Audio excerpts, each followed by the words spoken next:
everyone. Thank you for this a little bit later than normal discussion of with our ICTBC online book club. I'm librarian Sarah. And I am not librarian Racine. Racine couldn't be here. And so I am Stephanie. I'm the marketing manager here at the library. I am not a true official librarian. Honorary. I'm honorary for the day to help discuss this book. And Stephanie actually usually joins us behind the scenes. She's the one making sure that we can see all of the comments that come in. So be sure to join us in those comments and let us know what you think. If you have thoughts about this book, Unbroken, because I gotta say, I have a lot of thoughts. Yes. And this book gave me a lot of feelings. It did, yes. Wow. Yes, I know. This was one of those as I was reading. It's like you can't imagine it could get worse or what could happen next. And it just did.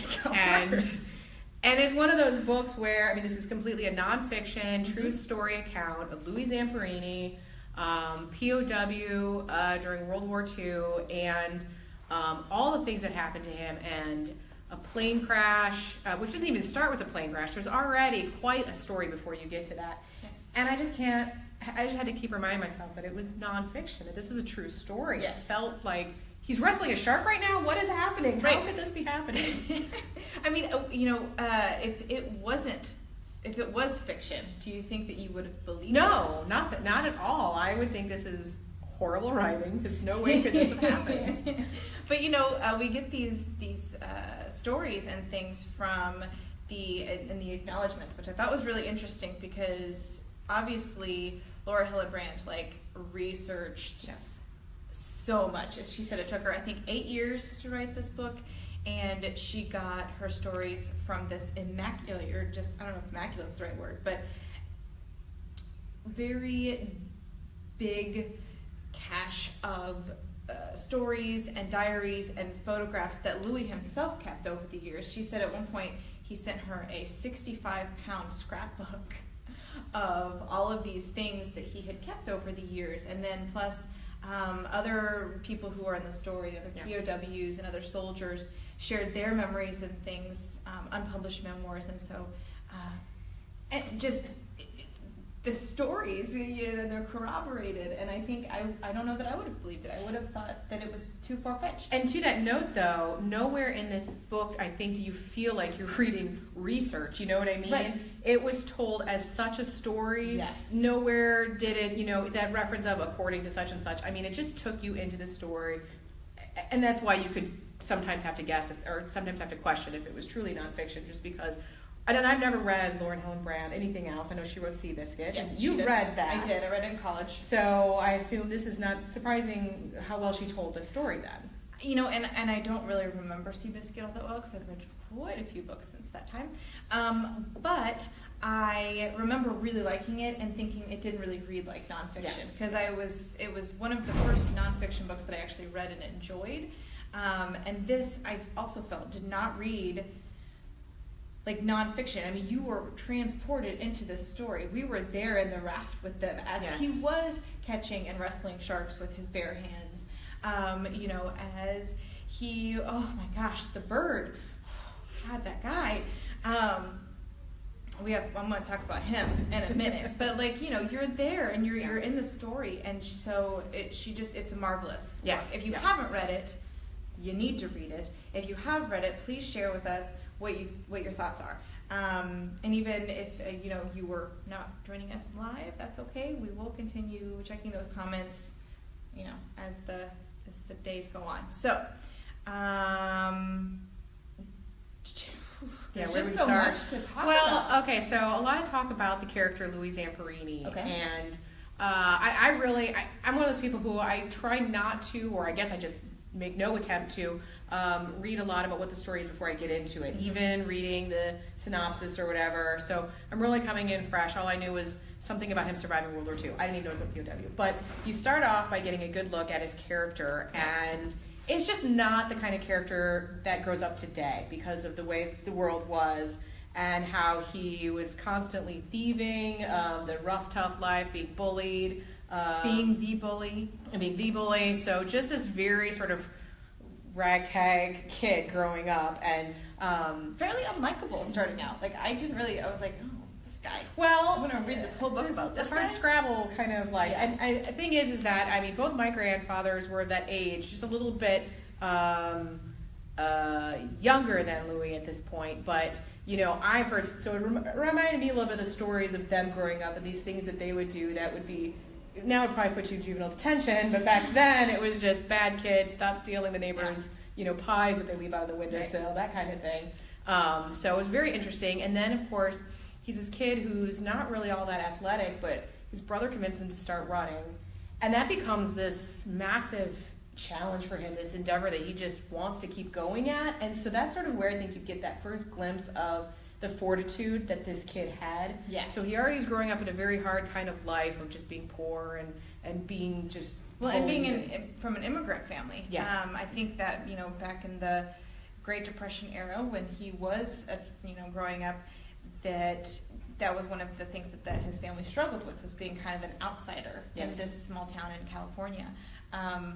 But he did. And frankly, I think the progression from childhood monster to Olympic athlete. Well, you know, on his way to becoming an Olympic athlete, I mean, he really just 180'd his whole trajectory, and I think that in and of itself is miraculous. And then he went on to, you know, live on a raft for 47 days. But can we pause for a second on him meeting Adolf Hitler? Oh, yes! I'm so glad you brought that up. Out of nowhere. Can I have a photo with you, Mr. Hitler? It was, because for me it was, you know, you never really read these before type things where Hitler was just a guy that maybe was doing some things that we... Yeah, things were changing in that country, yeah. But now we have this idea that he is the ultimate evil. And so the fact that he had a very just normal, hey, can we pose for a picture? You know? Yeah. And he's like, oh, you're the fast kid. And didn't he ask Gables to take the photo? No? I don't remember. Okay. Maybe. But it was just sort of a weird, surreal experience. He's at that Olympics, 1936. Trying to imagine. No. It would have been 36. Okay. 40 was... yes. So you already get a glimmer into the... So it was really interesting because even before his experience with, you know, being in the war, you're seeing in Europe the changes that are happening as he's going over there visiting and things like that. And so there was this little sneak peek of what was happening. It was a very interesting thing that actually happened. Yes. And so then he's got this Olympic career where he's consistently pushing himself further than, you know, to the brink almost every single time, right? And so there's been a lot of discussion of how that kind of sets him up to be able to experience these awful, awful things and survive. Spoiler alert, he survives. He survived. And so I was thinking about that. Does that career he had building up to be a Olympic athlete give him what he needed to survive the POW camps? And I guess I have to say no, because so many other people survived. Do you know what I mean? Mm-hmm. I mean, of course, the athleticism and what he endured to push himself to be the champion athlete he was, obviously helped him in other things he did. But granted, so many people died in those POW camps, but other people there didn't have those experiences. I don't know. It did point out that he suffered so much more greatly than many others because of the bird. Because of his, fame and being an Olympic that's true. runner. That picked him out. And then also, I mean, not everybody was stranded on a life raft in the middle of the Pacific Ocean for, 40 some days. 40. I think they got the record. I think, didn't they? At that time, anyway. I know that. Oh, God. And then they had the sores. I just couldn't even handle it. But I love that both he and Phil hated it. I was so scared there for a while. Pardon me. And do you want to talk about how you were reading this book while you were sick? Yeah, so that's the real reason why we're a week late, was because I was sick and I had, a 99.3 temperature, and I was reading this hearing about this POWs going to slave labor camps. And the only way they could get out is if they had, it was either 103 or 104. No, I think it was 104. And then that's when they could get out of slave labor. And I just have a desk job. I couldn't imagine coming to a few days of the week because I had a 99 temperature. So I don't know how, that these people, and just, I mean, obviously it is a matter of life or death, but just really trying to grasp the reality. I mean, I think Lori Hillenbrand did an amazing job of putting you in there as much as you could, but still, it just felt unreal the whole time. I mean, and that's just the truth of it. I think it just was completely unreal. And well, and I think there's a line in there somewhere about how basically it was unreal because they were thrust into these unreal circumstances, yes. And how the war brought something out in people that. And that's what the bird even said, that which I think was a cop-out, because, anyway, Louis forgave him. I didn't. That the war brought out these feelings, this animosity in him that he wouldn't have normally had. Sure. Which I don't believe. Okay. I think he was obviously slightly crazy. The bird? Yeah. Oh, yes. Yes. And I wonder... and that's where I had an issue with, I think, it definitely referenced that he was a sadist, which was proven. Yes. There was at least a couple references that he was a sexual sadist. I don't know if that was just, somebody made that assumption. There was no kind of proof given to that, so I don't understand where that was. I felt like I was leading to finding out about maybe some more things or something more that happened. I don't know if that's necessarily the case. Didn't need that. Maybe we didn't need that. That would be fine too. I don't know that I would. I mean, it was not necessary. I mean, the degree of that. The one that I think struck me the most was, and I can't remember what he was being punished for, but when they had the hundreds of other POW soldiers having to hit and hit hard. It wasn't just Louis, or was it just Louis at that time? No, it was, and he wasn't even the one that got in trouble. So it was. That's right. It was like these guys had stolen something from the guards because they wanted to eat, and the starvation. And so then the bird thought that was not enough, so he pulled out Louis and one of Louis's pals in the camp and made them. Yeah, you're right. Yeah. Line up, and it was like. 100, 200 POWs go down and just punch them for hours as hard as they could, because if they didn't punch him as hard as they could, the bird would hit him and then make the person punch them again. Yeah. Like, yep. Wow. It was, and that's just one story of all of the monstrous, awful things that happened. And like I mentioned earlier, Louis at the end does forgive the bird. The bird. We always do spoilers in these things anyway. So, I don't think I could have. So, I really don't. I think that I'm usually a pretty empathetic person. Those of you out there who know me, you know that's probably the case. I hope. I don't know. But, I don't So, that gets us to then, the war is over, he gets out. It's still just an amazing series of events for that to have happened. Even the coming down of all the food from, oh my gosh, just throughout this book, it is, segmented stories after segmented story. Each one is just amazing in its own right. But he's out, and of course, it seems inevitable. He's dealing with some amazing PTSD. It's interesting that there's this delay. I don't know much about PTSD, so it's, it was interesting to watch sort of his story after the war and how that developed, his relationship with his new wife, and his struggles with wanting to he's just determined he was going to kill a bird. That was his only way to reclaim maybe his own life back, because he was destroying himself with primarily alcoholism. And when he was, it was the only way to drown out the nightmares and the just flashbacks. Because you start to have flashbacks. And even just some of those stories where he was out with his buddies and somebody accidentally served one of his buddies rice in a restaurant. And you know what I mean? Just, of course, they're trying to move on, but you can't, erase these horrible things that you were just trying to survive every day from. But so getting then, he's moved on with, or he's at home and he's struggling. And that was sort of the part of the book I think I did have, I felt a little bit I wanted more from, and that was his, the recovery, he went to a sermon, and it was a religious experience that apparently hit him that struck him so deeply. He went home, he dumped out his alcohol, and sort of happily ever after. Almost.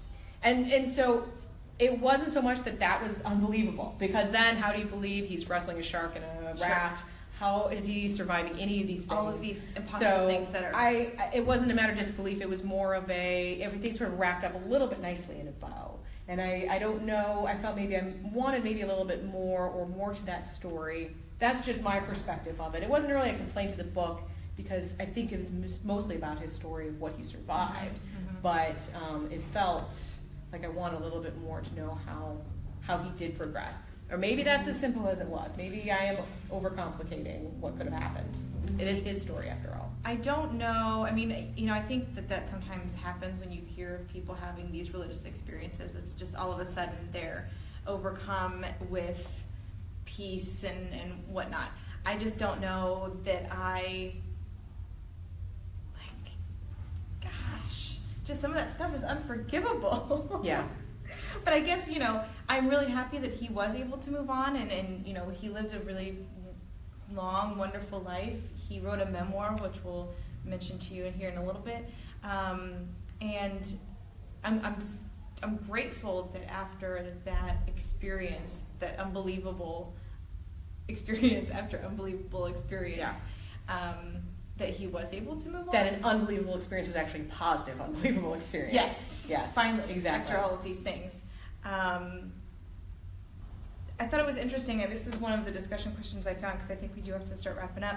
But Hillenbrand included this quote from Walt Whitman's, who happens to be one of my favorite poets, The Wound Dresser. It says, "What stays with you latest and deepest? Of curious panics, of hard-fought engagements or sieges tremendous, what deepest remains?" And I probably skimmed right over that as I was just starting to read the book, but having finished it, I think that's a very appropriate quote. Yeah. Of hard-fought engagements or sieges tremendous, which is pretty much everything that happened to Louis Zamperini. What deepest remains, and is that up to the person to be able to decide what deepest remains? Yeah. Yeah. So was he able to take control over what deepest remains? Yeah. Ugh. I don't know. It gave me like some goosebumps, so I just wanted to like share that, because I thought it was really moving. I don't know. But this was, I think this was just an amazing book. It's one of those books where, at least for me, it broke me out of that like 2-3 month dry spell of not reading, and then you get into reading again, you're like, oh my gosh, yes, this is why I need to read in my life. It's a great story. You learn about other people. A whole different experience that there's no way you could appreciate any other way. I agree. Not live that, of course. So and it was interesting. I went to the libraries, Wichita e-reads. You can check out ebooks for free, and this was one of the books that was promoted on, which was great. Right next to it was, and I can't remember the name of the title. Right here, The Devil at My Heels. The Devil at My Heels, written by Louis Zamperini back in 2008, I believe. So if you're wanting to read more about Louis, you can read his own autobiography. It's available on Wichita e-reads. I'm the marketer again, so I have to do this. I've got another one coming up. Any other that you wanted to? Well, there were a couple others that we always try to give you some different books to pick up if you liked this one. There's one that's just coming out. It's called MacArthur's Spies: The Soldier, the Singer, and the Spy Master. It's by Peter Eisner, and it is an assessment of military strategies and espionage in Philippines, and then there's a Filipino and an American who team up to sabotage Japanese efforts. So it just seemed like it would fit really well into our discussion today. And that's just coming out. It's actually on order in our catalog. So it's MacArthur's Spies by Peter Eisner. Check that out. And then if you're interested in the whole World War II experience, I guess, maybe that interests you. I personally don't dig on the war stuff because it's really hard to read. Yeah, it's Empire of the Sun, which they made a movie about with Bruce Willis, I think, a million years ago. A young boy living in China during the outbreak. He separated from his family and has to forage for survival. And so then, anyway, that one. And then you had mentioned one that we don't actually have, but I thought it was worth the mention. They Marched in the Sunlight. Yeah, which is set during the Vietnam era. It's a very interesting back and forth between Vietnam and also the protests back in America, primarily Madison, Wisconsin. But it's just a very well done storytelling of what happened and the interesting dichotomy of both at home and at war. And then one other book I thought of just before we got in here, nonfiction about World War II, is Operation Mincemeat, which I checked out from the library a couple of years ago, which is telling this amazing story of trying to fool Hitler's army into believing we were not going to be in a certain area ready for their attack, where they found a dead body and had to set up this entire fake life story and then drop him like he was a plane crash victim, and with notes and different things to make them appear that he's this officer with this intelligence that they just happened upon. And that's a true story. That's another one of those, I can't believe this is true, and that was very charming. It wasn't quite so much about the war, it was more about these sort of spy intelligence efforts that I thought were incredibly interesting, and even, back nearly 100 years ago, what they were doing. So those are two books I would recommend. So we'll put these and more up on our catalog. So be sure to check them out if you'd like to continue exploring into prisoners of war, World War I and II, other wars. It's important to remember those things that happened so that we can maybe learn from them and not repeat our mistakes. Because history is very, very interesting. She said, it is. I love history. And then I have to make this plug for, if you haven't been to our website for our book discussion page, wichitalibrary.org. It just got revamped. It has all these book sets on there, which are books that you can get in multiple copies to have for your book club. It has book discussion questions. It has a lot of resources for you to have. And also it now has the ICTBC book club discussion videos on there as well. So if you missed any that we've been doing these for almost a year now. Okay. Yeah. So, and I don't know if we've done a lot of nonfiction before this. Well, we did Henrietta Lacks. Yes. And so, yeah, we tried some for him, but yeah. So that's all now there. I encourage you to check it out. And there are actual regular book clubs that happen at libraries. I think 7 times a month there's one happening. And so you'll find when those are scheduled and what books are being discussed there. And then the next ICTBC. I will actually not be here, but because I'm also going on vacation, sorry. But we will have special guest, and librarian Racine will be back to give you some summer reads. I was going to say beach reads, but really it's just summer reads. So, good things to pick up when you're laying by the pool. Maybe you're going to the beach. I don't know. I'll be at the beach. It's cool. I don't mean to brag. But beach reads implies... Maybe I do a little. Beach read tends to imply more of the light, frivolous... Yes. And that doesn't have to be the case, and it can be the case. So, yes, we'll give you some good reading options as you're planning out your summer reading list. And come prepared with telling us what your recommendations are and suggestions. Yes, good point. Because we definitely like the discussion to be more than the two of us, or you and Yeah, we really love it when you participate with us. But if you aren't able to join us live, of course, always you can join us after the fact, and we'll try to keep that conversation going in the comments. So thanks so much for being here today, and we'll see you guys next month. Bye-bye.